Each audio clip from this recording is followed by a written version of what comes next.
सुबह मैं बच्चे के बारे में बता रहा था, एक बच्चा था कुरुक्षेत्र से, हरियाणा, समझ गए, कुरुक्षेत्र से, बहुत ही डिसेंट बच्चा, मतलब और पर्सनैलिटी वाइज मतलब जब वो बैठता था तो बहुत ही अच्छा लगता था। उसके फादर ऑलरेडी आर्मी में थे, ठीक है, तो कुरुक्षेत्र से था वो लड़का, बहुत ही पोलाइट नेचर का। तो वो जब जीडी के लिए यहाँ पर आया तो उस समय जब प्रिपरेशन करता था स्टार्टिंग बहुत शाय नेचर का था, लेकिन वैसे जब धीरे धीरे बोला तो बहुत कॉन्फिडेंट हो गया था। तो उस बच्चे का जब सिलेक्शन हुआ, मतलब सिलेक्शन तो पहले हो गया था, जीडी भी क्लियर हो गया उस बच्चे का, मेडिकल के लिए गया। अब मेडिकल में जब वो वहां पर पहुंचा तो मेडिकल में थोड़ा टाइम मिलता है, ठीक है, तो कुछ ऐसी प्रॉब्लम थी, वो आपको पूरा वो जो था उसका मतलब मेडिकल वाला क्या पॉइंट है, टाइम मिलना था ऑपरेशन के लिए। अब समस्या ये थी कि कोविड चल रहा था तो उस समय अस्पताल बंद थे सारे।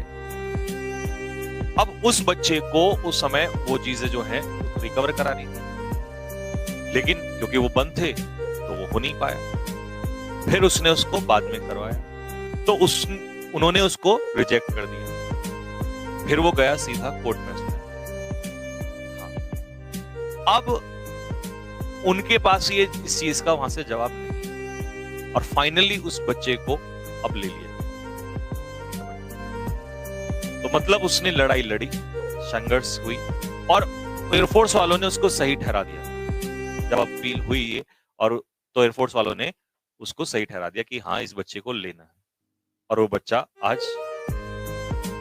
बन चुका है। तो जब हमें जंग लड़नी हो ना, जीत लेनी हो, तो हम कहीं तक भी लड़ सकते हैं। तो एक से एक, कि हम तो क्या होते हैं स्टूडेंट के, उसको अपनी कहानी पता होती है, उसे ये नहीं पता कि हमारे जैसे लोग कितने दर्द देखते हैं दुनिया में, कैसे संघर्ष भरी स्टोरी देखते हैं। तो हम इसीलिए किसी के पे भी कुछ भी कमेंट कर देते हैं। लेकिन टीचर्स जो हैं, स्पेशली जो लाखों लोगों को पढ़ाते हैं, उनकी जिंदगी में बहुत सारे ऐसे लोग आते हैं, तो हम सब ऐसी चीजों को देख के फिर शांत हो जाते हैं। लगता है जिंदगी में बहुत कुछ है, ऐसी सच्चाइयां भी हैं। तो मैं यही कहूंगा आप लोगों से कि भैया लाइफ में अगर आगे बढ़ना है तो ईमानदार हो जाओ, सेल्फिश मत बनो। मैं यही सिखाता हूं आप लोगों को। सभी के दुख में शेयर होना सीखो, विश्वास करना सीखो, और आगे बढ़ो, मेहनत करो, और रिजल्ट आपके पास होगा। क्योंकि दूसरों को क्रिटिसाइज करते अगर रह जाओगे, कुछ लोग होते हैं ऐसे, दो चार होते हैं, तो आपके हाथ कुछ नहीं लगेगा, और मेहनत करने वाले आगे निकल जाएंगे। कोई नेशनल डिफेंस एकेडमी चला जाएगा, कोई खड़गवासला यानी कि आपका कोई बेलगांव चला जाएगा, कोई चिल्का चला जाएगा, और सब अपने अपने रास्ते निकल जाएंगे, और हम ऐसे ही बैठे रह जाएंगे। तो जिंदगी में मेहनत करना सीखिए, ठीक है। और कई बच्चे कहते हैं कि सर मेहनत कर रहे रिजल्ट नहीं आ रहा, ऐसा नहीं। किसी को जल्दी आ जाता है, किसी का लेट आता है, लेकिन हार्डवर्क ऑलवेज पे ऑफ, ऑलवेज पे। हमेशा ध्यान रखना, मेहनत कभी किसी खराब नहीं चाहिए। और एक चीज और भी है, जितना संघर्ष ज्यादा होगा उसका परिणाम उतना ही बड़ा होता है। यह हमेशा अपने दिमाग में निकालना। कई स्टूडेंट को ऐसा लगता है कि मैं मेहनत कर रहा हूं, मेरा रिजल्ट नहीं आ रहा, फेल हो गया, घर की स्थिति खराब है, इस चीज का बहाना हम ले लेते हैं, मतलब एक्सक्यूज अपनी लाइफ में कि घर की स्थिति ठीक नहीं है, मैं क्या करूं। अरे यार क्या बात कर रहे हैं, जिनके हाथ पैर कट जाते हैं ना, वो इतिहास रच देते हैं। आप तो क्या बात कर रहे हैं। एक कमरे में बैठ के स्टूडेंट अधिकारी बन जाता है, तुम कैसी बातें कर रहे हो।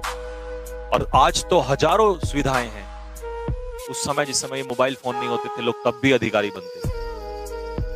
और मैंने अपनी लाइफ में एक चीज एक्सपीरियंस की है कि जितना ज्यादा बच्चों ने एक्सक्यूज दिया है, जब तक वो एक्सक्यूज देता रहेगा, वो खुद से भागता रहेगा, सच्चाई से भागता रहेगा। जिस दिन लड़ना सीख लिया सच्चाई से, उस कामयाब हो जाएगा। चाहे वो सिविलियन हो या फौज का आदमी हो, कभी भी एक्सक्यूज नहीं देता। मैं हमेशा जब भी किसी ऑफिसर से या फौजी से मिला हूं, हमारे यहाँ पे पांडे जी हैं और बहुत सारे लोग हैं, तो जब भी मेरा डिस्कशन होता है तो मैं एक ही बात कहता हूं कि सर आप इतने पंक्चुअल, इतनी सारी चीजें कैसे आती हैं आप लोग के अंदर। तो फौजियों को हमेशा यही कहना होता है, ऑफिसर्स लोग हमेशा एक ही बात कहते हैं कि फौज एक ही बात सिखाती है कि आपको एक्सक्यूज नहीं देना, बस ना भी नहीं, हाँ अगर ऑर्डर आया है तो ना भी नहीं है और एक्सक्यूज भी नहीं है।